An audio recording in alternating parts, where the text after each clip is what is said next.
Hey everyone, welcome back to Corporate Decoder, where we dive deep into the financial world and come out with the juicy bits.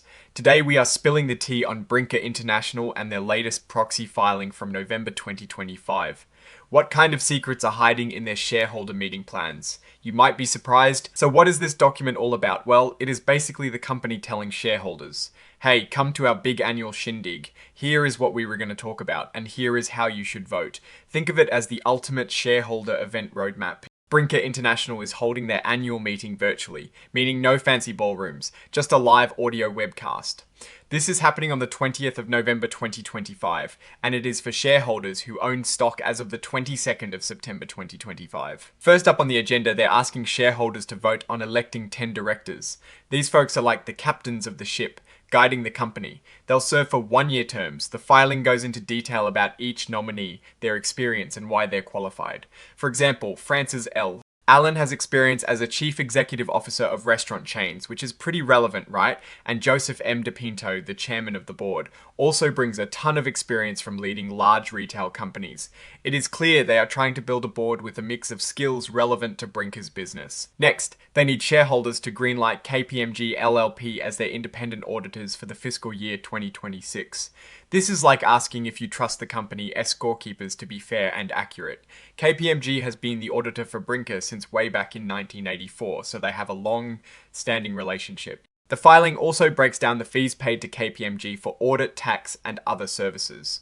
For fiscal 2025, audit fees were over $1.6 million, a significant jump from the previous year, mainly because of the company S transition to a new enterprise resource planning system. Then comes the big one, the advisory vote to approve executive compensation. This is where shareholders get to say yay or nay on how much the top brass is getting paid. Brinker says their compensation plan is all about pay for performance, meaning executives get rewarded when the company does well. They emphasize aligning pay with shareholder interests and attracting top talent.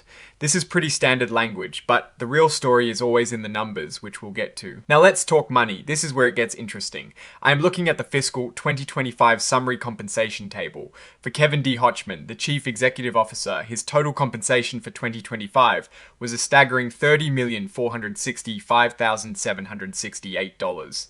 That is a serious chunk of change. If we look at the previous year, 2024, his total compensation was around $7.7 million. So a massive jump there. A huge part of that 2025 compensation for Mr. Hochman, over $26 million, comes from stock awards.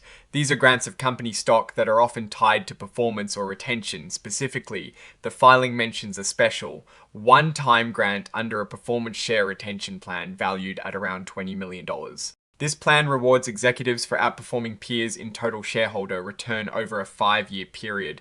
It is designed to keep key leaders like Mr. Hochman motivated and in place, especially during times of high industry turnover. The company S compensation strategy aims to attract and retain top executives, motivate them to create long-term value, and align their pay with performance. They use a mix of base salary, short-term incentives, and long-term incentives, with a significant portion of pay being at risk, meaning it depends on the company S success. For 2025, Mr. Hochman, S base salary alone was almost $1 million, and his bonus plan payout hit the maximum of 200%, totaling nearly $3 million.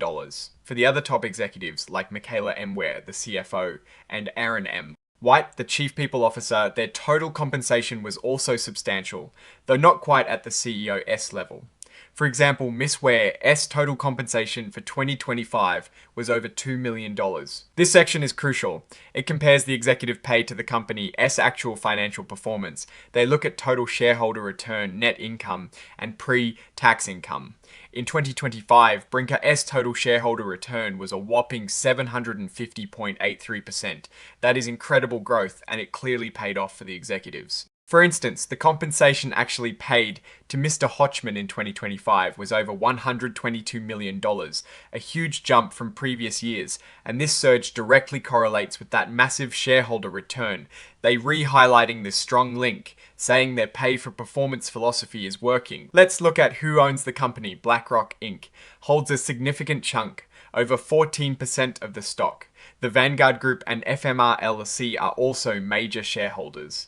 When we look at the directors and executive officers, their ownership is much smaller in terms of percentage, but it shows they are invested in the company S success, Kevin D. Hodgman, the CEO, owns nearly 200,000 shares.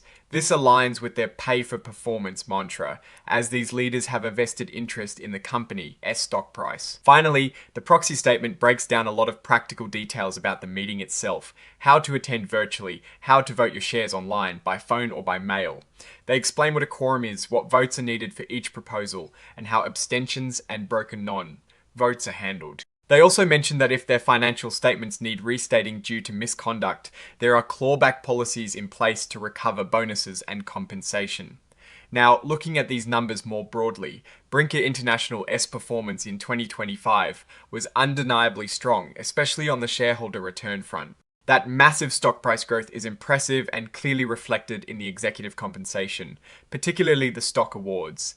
This suggests that the long-term incentive plans, especially those tied to total shareholder return, are a powerful motivator. However, the sheer scale of that CEO compensation in 2025, driven heavily by a specific performance share grant, does raise the question of whether it is sustainable or if 2025 was just an exceptional year.